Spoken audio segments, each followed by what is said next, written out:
Olá, este é mais um Mining Talks IBDM, Instituto Brasileiro de Direito Minerário. O IBDM foi fundado em 1999 e tem como objeto estatutário, ou um dos objetos do seu estatuto, o estudo e o aperfeiçoamento e a divulgação do direito da mineração. Hoje nós trazemos aqui, dentro desse formato, que é o nosso Mining Talks Entrevista, ou até Mining Talks Debate,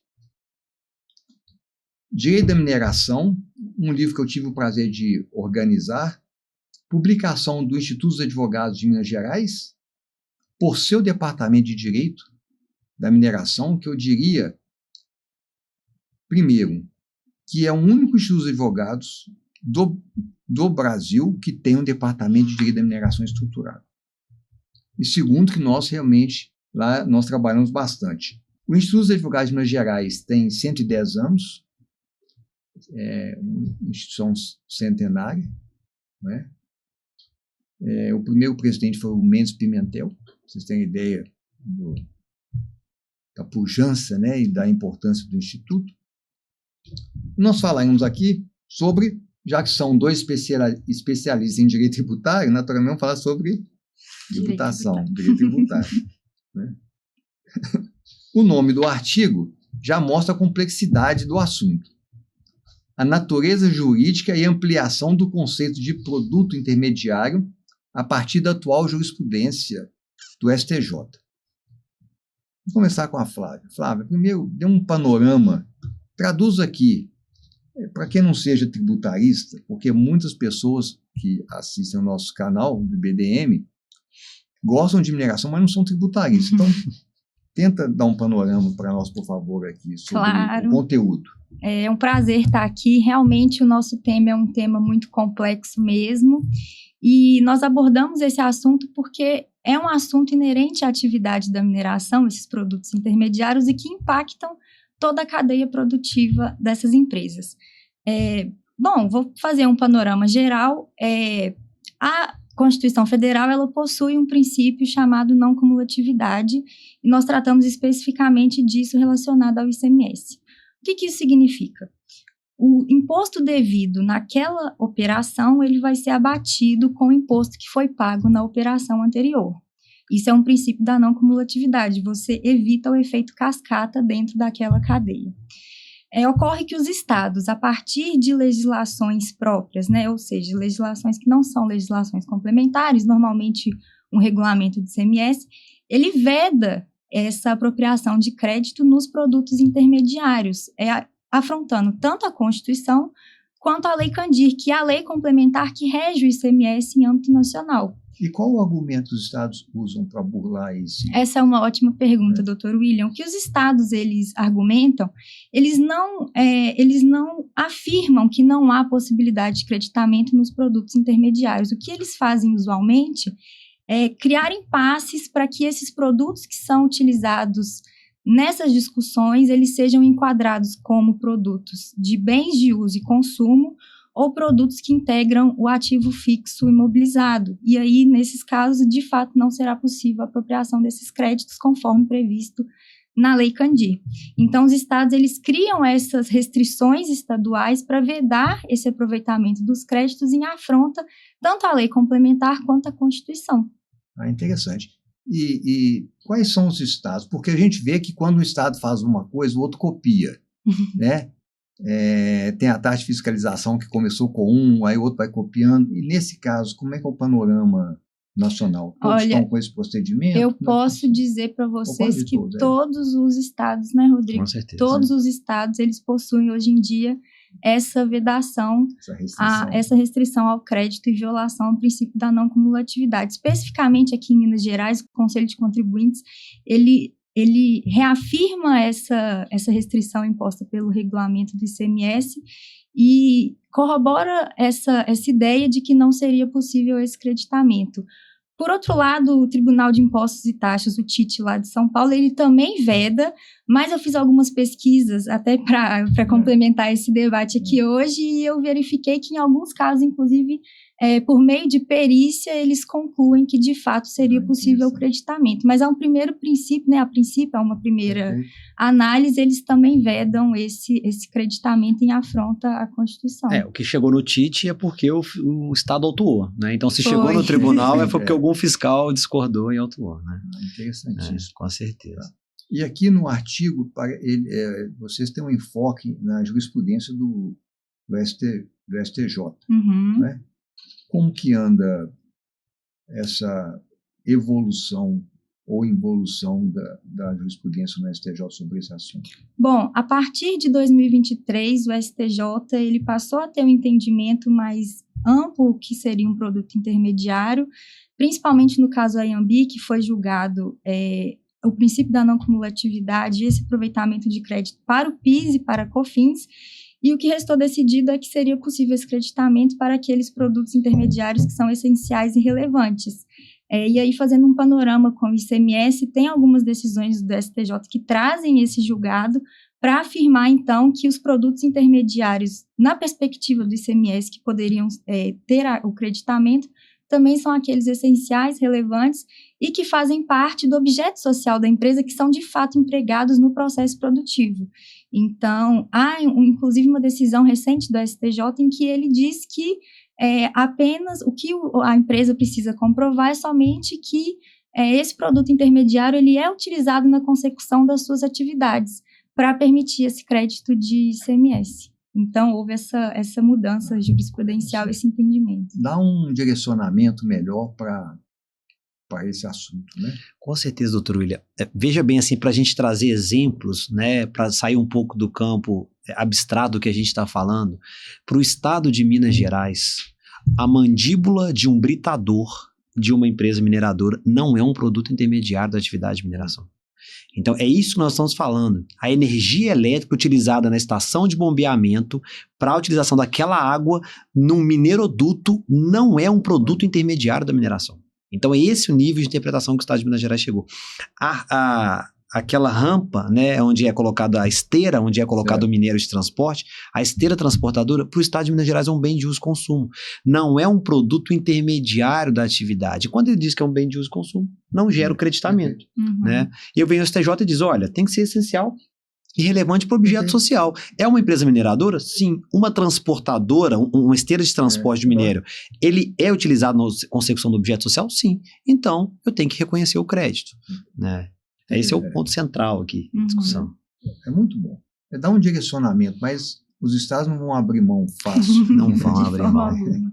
Mas essas decisões do STJ, elas criam um freio institucional mesmo, né? Porque mesmo que os estados eles continuem com esse entendimento restritivo, o judiciário ele possui uma forte decisão mesmo, né?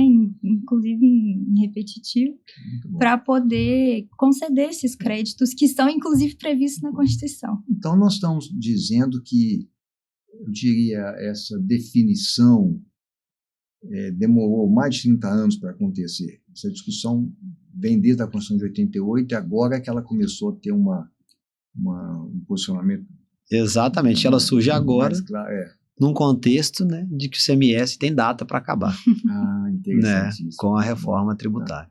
Bom, já falando em reforma tributária, onde que esse assunto se encaixa dentro da reforma tributária? Perfeito. Né? Então, é uma pergunta que a gente sempre se faz. Né? Bom, se o ICMS vai acabar, por que eu preciso... E qual a relevância dessa decisão agora? Né?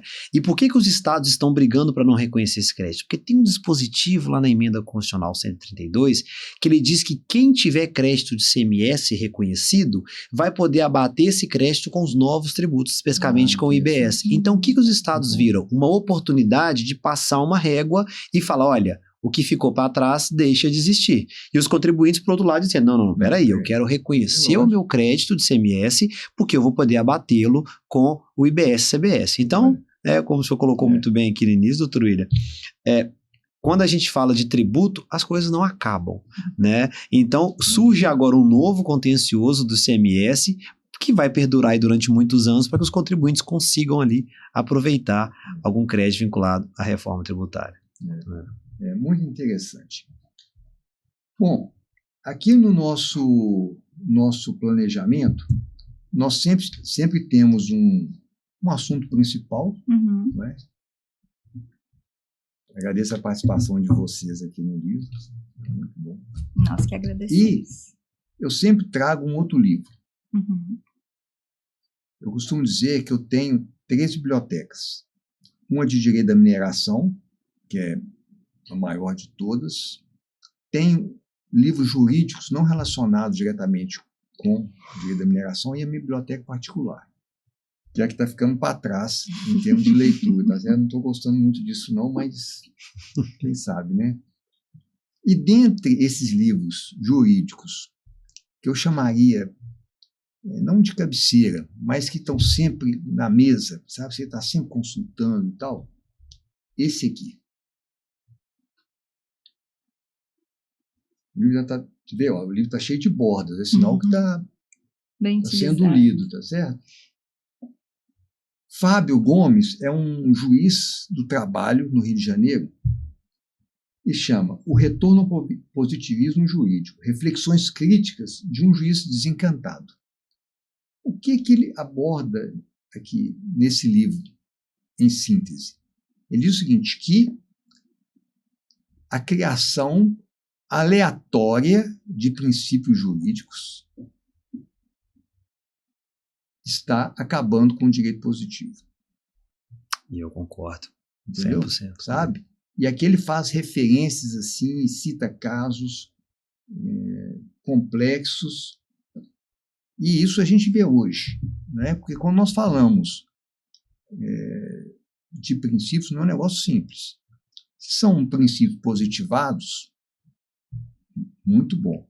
Mas quando são implícitos, hoje a criação desses princípios, eles acontecem sem um mínimo critério. Então, ele trata desse assunto aqui. Inclusive, Rodrigo, quando nós falamos de positivismo jurídico, está bem relacionado. Assim, o Estado tem a lei, o Estado não cumpre. Então, de certa forma, também ele não está assim muito... não está respeitando, né?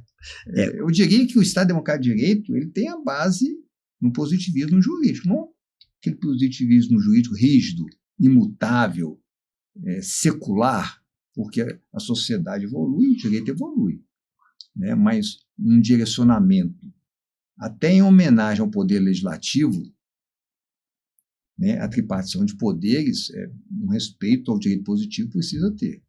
E nesse caso aí que nós estamos tratando agora, do Estado respeitando o direito positivo, encaixa bem aqui nesse assunto. O que vocês acham? Com certeza absoluta, esse livro tem toda a relação com o nosso tema, né? Porque quando a gente vai avaliar, né, os princípios e quando a gente vai falar de direito tributário, a gente tem que lembrar que o direito tributário, ao lado do direito penal, é um dos principais que exigem a legalidade, né? Isso é tão importante que no artigo 5º há uma determinação de que todos, né, de que ninguém é obrigado a fazer nada senão em virtude de lei, né? Todos estão desonerados de cumprir qualquer obrigação, senão aquela prevista em lei. Tem o artigo 37 da Constituição que diz que a administração pública está sujeita ao princípio da legalidade, mas para o direito tributário isso é tão importante que no artigo 150 foi novamente colocado o princípio da legalidade tributária. E foi por essa razão, né, que a Constituição colocou lá, tanto a Constituição quanto a Lei Candir, que a não cumulatividade, para além de ser um princípio, ela é uma regra. Ela é uma regra que deve ser obedecida porque ela foi expressamente positivada. E os estados, por meio de interpretações questionáveis, querem mudar o que está expressamente previsto na norma. Então, por isso que essa decisão do STJ, ela merece um destaque, porque o STJ disse, olha, a não cumulatividade está expressamente prevista na Constituição e a Lei Candir garante o crédito aos produtos intermediários. Então, o que o Estado vai querer fazer agora? Reescrever a sua interpretação sobre o produto intermediário, porque ele não consegue vencer aquilo que está expressamente previsto em lei. Então, esse livro tem tudo a ver com o assunto. Eu recomendo.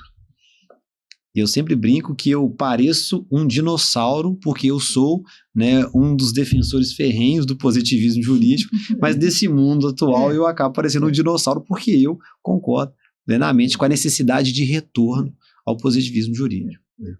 Eu também vou bem nessa linha, só que eu entendo hoje a importância e necessidade dos princípios jurídicos. Agora, a questão é você lançar no mundo jurídico um princípio jurídico implícito é muita responsabilidade.